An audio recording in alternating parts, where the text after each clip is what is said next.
Perkenalkan, nama saya Aprida Nur Sabrina dari kelas Manajemen Bisnis. Dalam waktu ini, hari ini saya akan menjelaskan tentang penawaran, permintaan, dan kebijakan pemerintah. Sebelumnya ini pelajaran ekonomi. Saya dari kelas 1E A23 Manajemen Bisnis. Apa sih di dalam penawaran itu ada apa aja? Yang pertama itu ada pengendalian harga. Pengendalian harga itu terbagi dari ada dua. Yang pertama itu batas harga tertinggi atau price selling yang berdasarkan dari hukum untuk menjual suatu barang ke orang lain atau ke siapapun. Kedua, ada harga dasar atau price floor, yaitu harga terendah yang berdasarkan hukum untuk menjual suatu barang juga ke orang lain juga. Dan selanjutnya di sini ada kayak semacam diagram pasar untuk bensin dengan batas harga yang tertinggi. Di yang pertama ini ada pasar bensin atau harga bensin, yaitu saatnya batas harga tertinggi tidak mengikat karena harga keseimbangan P1 berada di bawah batas tertinggi. Ini contoh diagramnya harga bensin. Ada pemasaran, batas harga tertinggi, dan permintaan, terdiri dari 3 tersebut.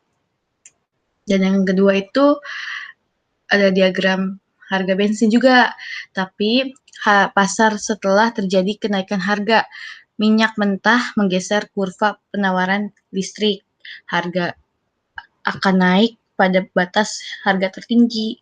Konsumen beralih membeli. Tetapi apa nih? Produsen menjualnya adanya defisit bensin. Dan di sini ada kayak diagramnya terdiri dari batas harga tertinggi sama permintaan aja. Ada 2.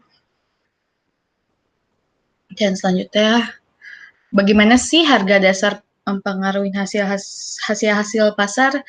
Yaitu ada yang pertama itu ada pemerintah. Pemerintah itu akan menerapkan harga dasar sebesar 2 US dollar karena harga tersebut berada di bawah harga keseimbangan, yaitu bernilai 3 US dollar. Harga dasar tersebut tidak akan memberi pengaruh sedikit pun. Harga pasar menyesuaikan diri semedemikian hingga tercapainya keseimbangan antara penawar dan permintaan, kayak antara konsumen dan produsen lah, contohnya seperti itu. Dan kedua, pada keseimbangan ini jumlah yang ditawarkan dan jumlah yang diminta adalah bernilai 100.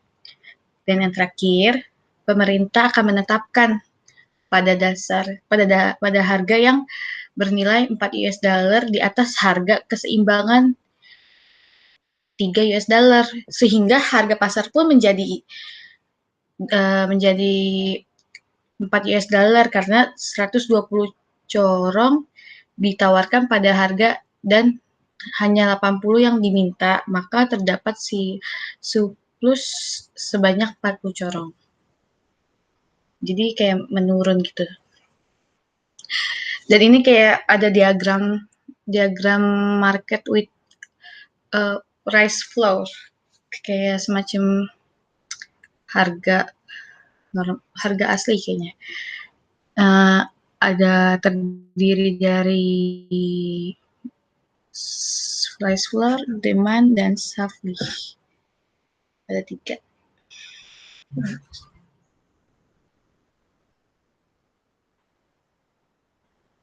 Next, dan selanjutnya gimana sih bagaimana upah minimum mempengaruhi pasar tenaga kerja? Yaitu terdiri dari 2 nih. Yang pertama itu menunjukkan suatu pasar tenaga kerja yang di mana upah sesuai dengan keseimbangan penawaran dan permintaan kerja. Jadi sesuai itu pekerjaannya seperti apa, baru digaji. Ya sesuai kerjaannya, berat atau enggaknya, contohnya seperti itu. Kedua, menunjukkan dampak dari upah minimum yang mengikat, karena upah minimum ini merupakan harga dasar, maka upah tersebut menyebabkan siklus surplus. Jumlah tenaga kerja yang ditawarkan melabuhi jumlah yang diminta, hasilnya adalah pengangguran. Jadi banyaknya permintaan kerja tapi peluangnya itu dikit, jadi terjadilah pengangguran yang terjadi di negara Indonesia. How the minimum wage affects the labor market. Nah, ini diagramnya nih. Diagram, ada banyak macam diagram sini. Ya, terdiri dari labor surplus juga, labor demand, dan ya pokoknya diagram ini terbentuk kayak siklus-siklusnya sih gitu. Terus di materi ini tuh juga ada pajak. Kenapa ada pajak? Ketika pemerintah menerapkan pajak atau suatu barang, jumlah keseimbangan suatu barang tersebut akan turun. Artinya pajak mengurangi besarnya pasar di mana dia berada. Jadi dimanapun pasti ada pajak. Terus pajak itu suatu barang yang menghasilkan suatu irisan antara harga yang dibayar pembeli dengan harga yang diterima oleh penjual.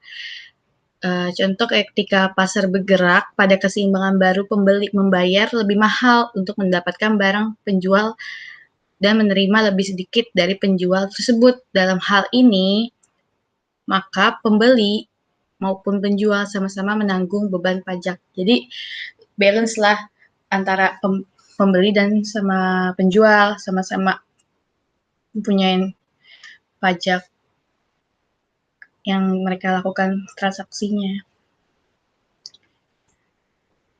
Terus di sini pun pembagian beban pajak itu bergantung pada elastis harga permintaan dan penawaran. Beban pajak itu cenderung akan jatuh lebih banyak pada sisi pasar, kurang elastis karena sisi pasar tersebut tidak mudah menanggapi pajak dengan cara yang menyesuaikan jumlah barang yang dibeli atau dijual.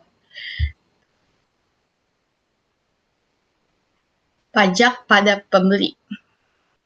Yaitu pajak pada pembeli itu ada suatu pajak sebesar 0,505 0,50 US dollar dipungut oleh pembeli. Kurva permintaan turun sebesar 0,50 US dollar dari D1 ke D2. Jumlah keseimbangan turun dari 100 ke 90. Jadi itu turun 10.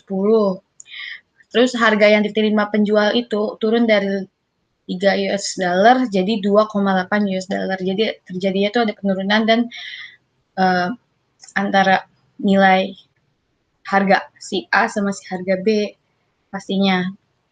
Kedua, harga yang dibayarkan oleh pembeli termasuk pajak meningkat dari 3 US dollar ke 3,3 US dollar. Walaupun pajak dikenakan kembali kepada pembeli nih.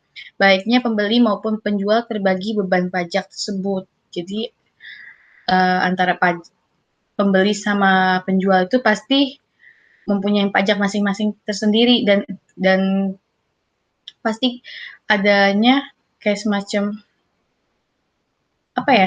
kayak menanggung transaksi dari transaksi tersebut pajaknya.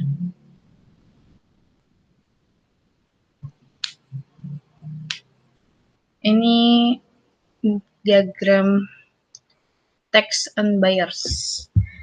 Di sini ada equilibrium with tax, ada supply tax, ya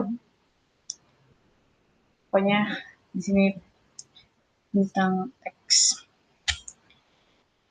Next.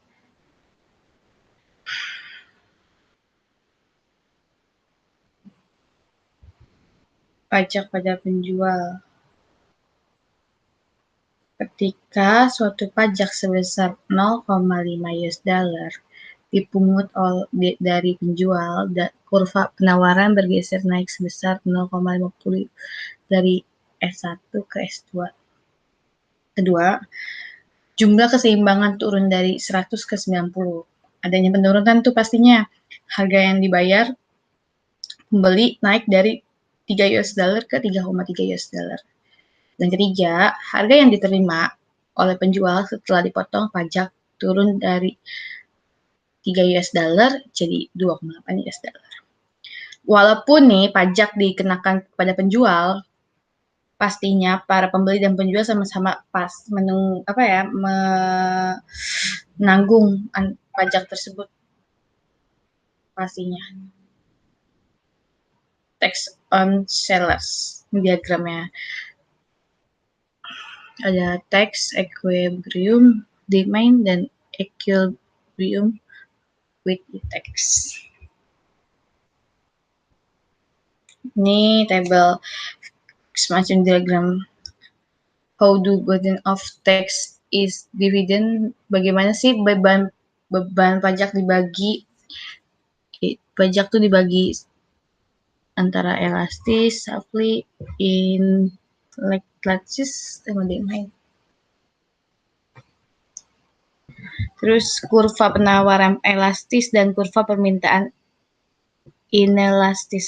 Dalam keadaan ini, harga yang diterima penjual akan lebih turun sedikit, sementara harga yang dibayar pembeli meningkat tajam. Jadi pembeli menanggung beban pajak lebih banyak pada dasarnya.